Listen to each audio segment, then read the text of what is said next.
नमस्कार दोस्तों, आप सबका स्वागत है हमारे अपने चैनल पे।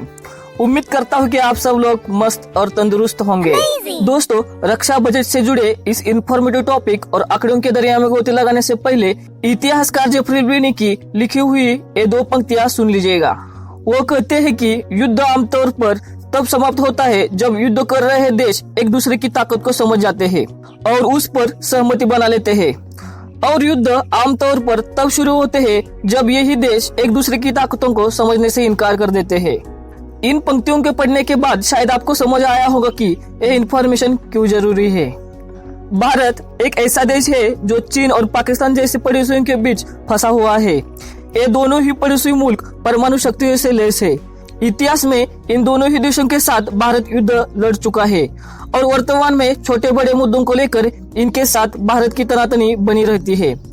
इन बाहरी और भीतरी चुनौतियों का सामना करने के लिए देश को मजबूत सेना की जरूरत पड़ती है। सरकारें हर साल पेश किए जाने वाले आम बजट में रक्षा बजट के लिए भी अलग से खर्चा करती है। आइए कुछ पुराने आंकड़ों को खंगालते हैं और कुछ मुद्दे देखते हैं कि वर्तमान में रक्षा बजट पर कैसे अधिक ध्यान दिया है। दोस्तों, अब बात करते हैं भारत के बजट के बारे में, यानी भारत का बजट का इतिहास और भारत का बजट कौन पेश करता है ये जान लेते हैं। के षणमुखम चेट्टी ने 26 नवंबर 1947 को स्वतंत्र भारत का पहला बजट पेश किया था। आजादी से पहले ब्रिटिश अर्थशास्त्री जेम्स विलियम्स ने 1860 में भारत के लिए पहला बजट पेश किया था और वर्तमान में विस्तार केंद्रीय वित्त मंत्री निर्मला सीतारामन जी ने वित्त वर्ष 2023-24 का बजट पेश किया है। यह बजट मोदी सरकार के लिए काफी अहम होगा क्योंकि यह अप्रैल मई 2024 में होने वाले अगले आम चुनाव से पहले सरकार का आखिरी पूर्ण बजट है। बजट पेश करने की तारीख तो 1 फरवरी तय है, लेकिन इसकी तैयारी 1 महीने पहले ही शुरू हो जाती है। दोस्तों, अब हमारे इंडिया के डिफेंस बजट के बारे में थोड़ी जानकारी लेते हैं। भारत ने वित्त वर्ष 2023-24 के लिए जो बजट पेश किया है उसमें डिफेंस सेक्टर के लिए 72.6 अरब डॉलर का प्रस्ताव रखा गया है और इसके साथ ही डिफेंस सेक्टर में भारत विश्व का तीसरा सबसे ज्यादा खर्चा करने वाला देश बन चुका है। भारत सरकार ने पिछले साल के मुकाबले इस साल के डिफेंस बजट में 13% का इजाफा किया है, जिसका लक्ष्य मुख्य तौर पर चीन के साथ अपनी तनावपूर्ण सीमा पर ज्यादा से ज्यादा लड़ाकू जेट और हथियारों की तैनाती के साथ इंफ्रास्ट्रक्चर का विकास करना है। पाकिस्तान से 3 गुना ज्यादा देश का सुरक्षा बजट अब बन चुका है। वर्तमान में भारत की सैनिकों की संख्या देखा जाए तो भारत के पास सैन्य में सक्रिय सैनिकों की संख्या 14,55,550 और रिजर्व सैनिकों की संख्या 11,55,000 है, जो दुनिया भर में सबसे अधिक संख्याओं में से एक है। दोस्तों, अब हम पिछले 5 साल के बजट के आंकड़े देखते हैं, जिससे पता चलेगा कि डिफेंस बजट में कैसी बढ़ोतरी होती गई है।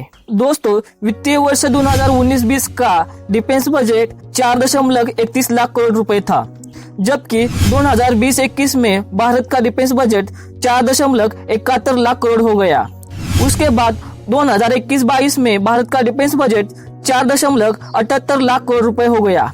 उसके ही अगले साल 2022-23 में भारत का डिफेंस बजट 5.25 लाख करोड़ रुपए हो गया। दोस्तों, इसके ही साथ वित्तीय वर्ष 2023-24 के लिए भारत का डिफेंस बजट 5.94 लाख करोड़ रुपए हो गए हैं। दोस्तों, अब बात करते हैं कि भारत का यह रक्षा बजट भारत सरकार कहाँ और कितना खर्च करेगी।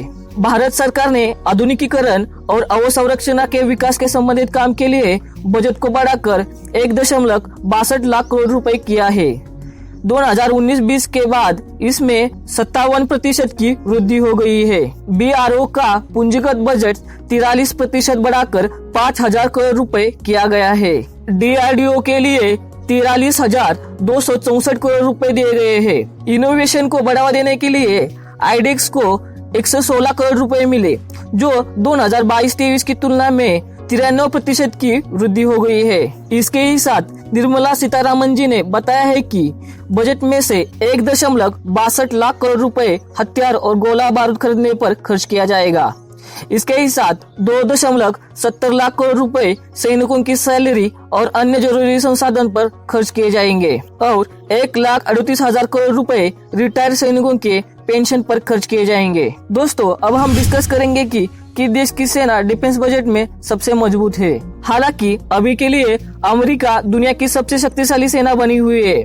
प्रशांत क्षेत्र में रूसी युद्ध और चीन की बढ़ती आक्रामकता इसकी चिंता बढ़ा रही है।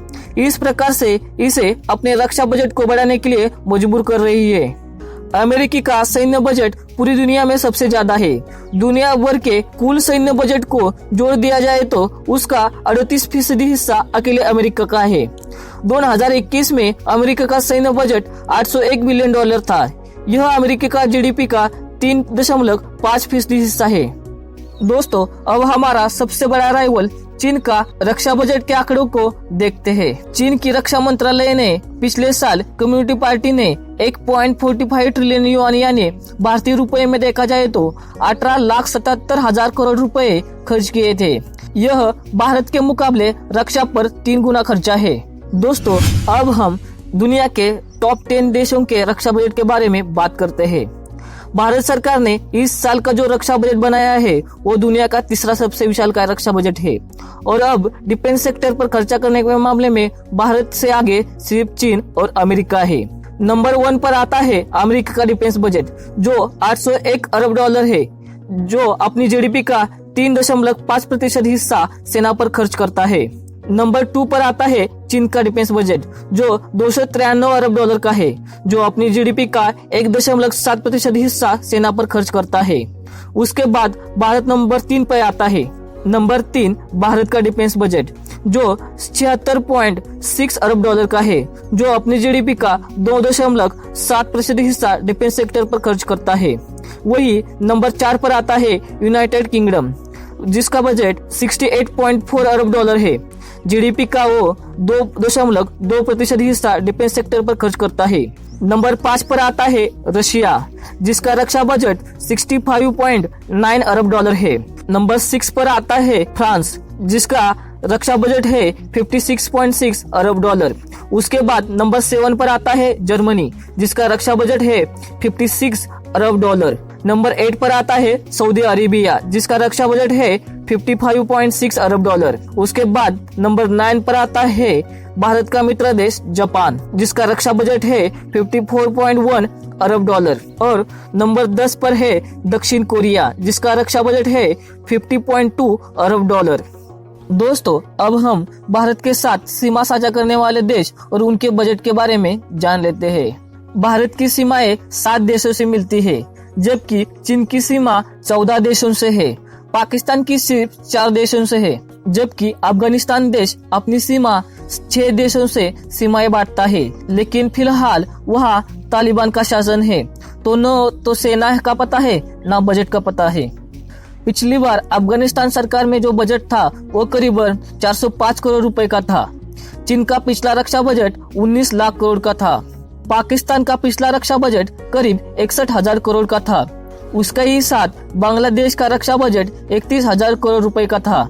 और श्रीलंका देश का रक्षा बजट 9,000 करोड़ रुपए और नेपाल का रक्षा बजट 3,580 करोड़ रुपए का था। अब जैसे नेपाल और अफगानिस्तान ये चारों तरफ से जमीन से गिरे हैं, तो उन्हें नौसेना की जरूरत नहीं है, इसलिए उनका खर्चा नेवी के मामले में बच गया। चीन की सीमाएं 14 देशों से सटी है, ज्यादातर से विवाद है। जिनसे नहीं भी है वहाँ पर भी सुरक्षा तो करनी पड़ेगी, इसलिए उसके सैनिक और हथियार और रक्षा बजट ज्यादा है। दोस्तों, अब हम बात करते हैं कि भारत के रक्षा बजट के मामले में हमारे एक्सपर्ट का क्या ओपिनियन है। पिछले कुछ सालों से चीन के साथ लगती सीमा पर तनाव बढ़ा है, वही पाकिस्तान से लगती सीमा पर तनाव हमेशा की तरह बना हुआ है। पीएम मोदी ने हथियारों के घरेलू उत्पादन पर ज्यादा जोर दिया है, जिसमें आत्मनिर्भर भारत और मेक इन इंडिया जैसे कार्यक्रम शामिल है। लिहाजा इस बार के बजट में उम्मीद के मुताबिक सेना के आधुनिकीकरण के लिए बजट बढ़ाया गया है, लेकिन सैन्य आधुनिकीकरण की आवश्यकता को देखते हुए रक्षा बजट में वृद्धि उचित है, लेकिन पर्याप्त नहीं है। उन्होंने कहा है कि विवादित सीमाओं पर चीन के साथ बढ़ते तनाव को मद्देनजर देखते हुए भारत को सैन्य बजट में और इजाफा करने की जरूरत है। वर्तमान में भारत के वायुसेना के पास लड़ाकू विमानों की संख्या बहुत कम संख्या में है, इसलिए भारत को इस पर काम करना बहुत जरूरी है। तो दोस्तों, आज हमने भारत के रक्षा बजट के कुछ इम्पोर्टेंट नंबर को समझने की कोशिश की है। तो यह वीडियो कैसी लगी ये हमें कमेंट बॉक्स में कमेंट करके जरूर बताइएगा। तो अलविदा दोस्तों, फिर मिलेंगे, गुड बाय।